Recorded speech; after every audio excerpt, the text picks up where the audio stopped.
کئی کاروباری لوگوں نے مجھے کئی دفعہ کہا حضرت ہم یہ کام کر دیں، اچھا خیر کا کام تھا۔ میں نے کہا بھی کر دیں، جتنا پیسہ خرچ کریں گے اللہ تعالیٰ 10 گنا دیں گے۔ تو وہ کہنے لگے جی آپ گارنٹی کرتے ہیں؟ میں نے کہا بالکل میں گارنٹی کرتا ہوں۔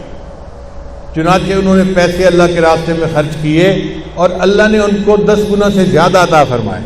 ہم نے الحمدللہ ایک مسجد بنائی دارالہدا کے نام سے واشنگٹن ڈی سی میں۔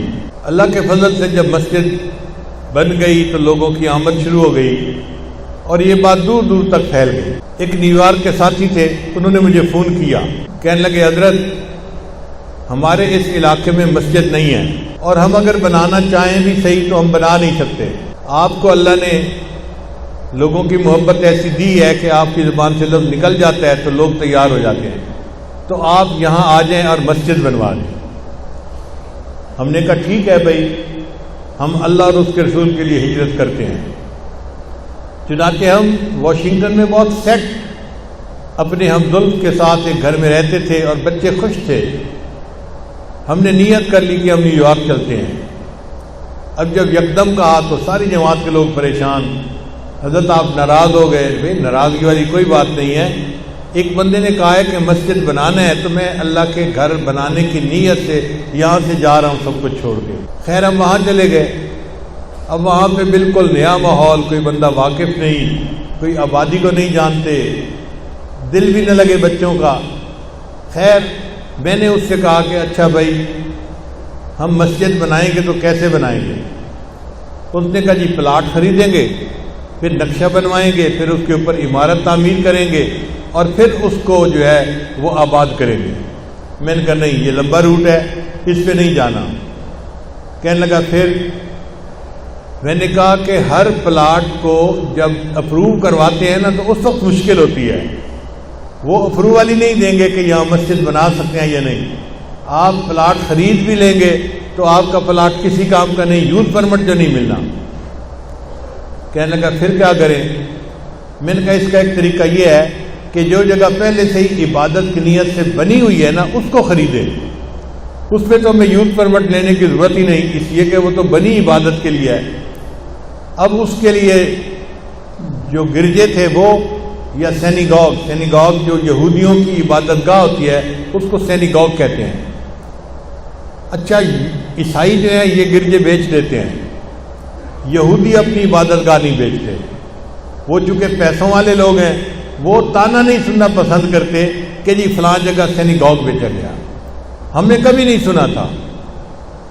اللہ کی شان کہ جس جگہ میں ہم مسجد بنانا چاہتے تھے وہاں پہ ایک سینیگاگ تھا، چھوٹا سا تھا، اور وہ بکنے کے لیے تیار ہو گیا، یعنی سیل کا بورڈ لگ گیا۔ وہ لوگ بڑا سینیگاگ بنانا چاہتے تھے اور ان کو اس کے لیے پرانا بیچنا تھا۔ میں نے اپنے دوست کو کہا کہ دیکھو یہ سینیگاگ بک رہا ہے، ہم اسی کو خرید لیتے ہیں۔ چنانچہ ہم نے ان سے بات کی، ان یہودیوں نے ہمارے ساتھ بات کرتے ہوئے انہوں نے ہم سے $1 ملین مانگے، یعنی $10 لاکھ مانگے۔ پاکستان کا جیسے آج تو 15 کروڑ ہے، کسی زمانے میں 10 کروڑ روپیہ بنتا تھا۔ ہم نے ان سے بات کر کے کچھ پیسے کم کروائے تو وہ 9 لاکھ تک آمادہ ہو گئے، جی ہم آپ کو 9 لاکھ میں دے دیں گے۔ اب ان سے ہماری بات چیت ہو گئی۔ جب واپس گھر آئے تو یہ بندہ مجھ سے پوچھنے لگا کہ جی یہ $9 لاکھ ہم کہاں سے دیں گے؟ میں نے کہا بھائی جس کا گھر بن رہا ہے نا وہ پیسے کا انتظام کر دے گا، فکر نہ کریں۔ پھر وہ کہنے لگا جی اس کے لیے فنڈ ریزنگ کرنی پڑے گی، چندہ کرنا پڑے گا۔ میں نے کہا بھائی ہم نے زندگی میں کبھی چندہ تو کیا نہیں ہے، نہ ہمارے بزرگوں نے ہمیں ایسا سکھایا ہے۔ کہنے لگا پھر مسجد کیسے بنے گی؟ میں نے کہا بھائی مسجد تو بن جائے گی اگر کوئی بندہ $9 لاکھ خرچ کر دے تو اللہ اس کے رزق میں بہت برکتیں دیں گے اور اس کو اس کے پیسوں سے 10 گنا زیادہ واپس دے دیں گے۔ تو میری باتیں سن کے وہ مجھے بار بار دیکھتا ہے اور کہتا ہے کہ حضرت آپ گارنٹی کریں گے؟ میں نے کہا بھائی آپ کاغذ پہ لکھ لو اور میرے ہاتھوں کے اور پاؤں کے انگوٹھے لگوا لو کہ اللہ تعالیٰ ایک کے بدلے کم از کم 10 دیں گے۔ وہ کہتے ہیں اچھا میں ہمت کرتا ہوں۔ لو جی اس بندے نے جو اپنے پاس پیسے تھے کوئی 2-4 لاکھ ڈالر وہ نکالے، کچھ بیوی کے نام رکھے ہوئے تھے وہ نکالے، کچھ بچوں کے نام رکھے ہوئے تھے، کچھ اس نے والدین کو بھیجے تھے، وہ بھی اس نے پاکستان سے واپس منگا لیے، اور ہمت کر کے اس اللہ کے بندے نے 9 لاکھ ڈالر مکمل کر لیے۔ مجھے آ کے اس نے بتایا کہ جی کہ 9 لاکھ ڈالر میرے پاس ہو گئے ہیں، اب کیا کریں؟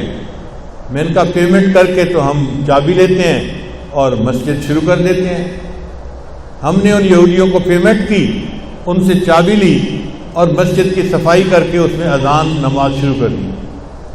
اب جب 5 وقت کی نماز ہونے لگی اور جمعہ ہونے لگا تو آبادی کے لوگ حیران کہ یہ مسجد کس نے بنائی اور کس نے خریدی اور کون ہے جس نے پیسہ لگایا۔ جو کوئی میرے پاس آتا آ کے پوچھتا جی کہ مسجد کا پیسہ کس نے لگایا ہے، تو میں کہتا بھائی جس کا گھر ہے نا اسی سے پوچھو جا کے کہ یہ مسجد کا پیسہ کس نے لگایا ہے، میرا گھر تو نہیں ہے، اللہ کا گھر ہے، اس سے پوچھو جا کے۔ تو آبادی والے خاموش ہو گئے۔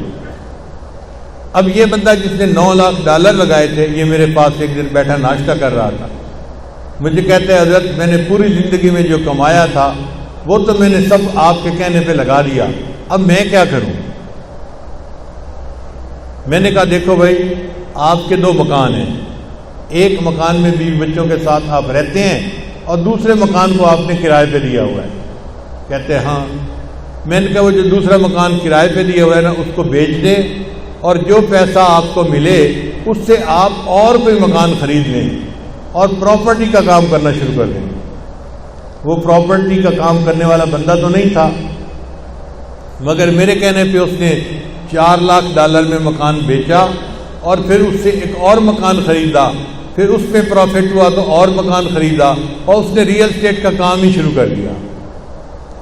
ہم 3 سال وہاں پر رہے، تیسرے سال فجر کی نماز کے بعد وہ میرے پاس آ کر بیٹھا، کہتے ہیں اللہ نے آپ کی زبان کی بات پوری کر دی۔ میں نے پوچھا کیا ہوا؟ کہنے لگا حضرت میں مسجد میں باوضو بیٹھا ہوں اور اس وقت آپ کو بتاتا ہوں کہ میں 9 ملین ڈالر کی پراپرٹی کا مالک ہوں۔ اس وقت 9 لاکھ ڈالر دیے تھے، اللہ نے 10 گنا اس کو واپس پہنچا دیا، وہ 9 ملین کی پراپرٹی کا مالک بن گیا۔ اتنا پیسہ اللہ نے اس کو دیا۔ لہذا جو بندہ اللہ کے گھر پہ لگاتا ہے یا اللہ کے راستے میں لگاتا ہے کم از کم 10 گنا، ورنہ اگر زیادہ توکل ہو تو 20 گنا، 50 گنا، 100 گنا، 700 گنا، واللہ یضاعف لمن یشاء بغیر حساب۔ اللہ اس کو بھی جتنا چاہے بڑھا دیتے ہیں، اتنا اللہ واپس عطا فرماتا ہے۔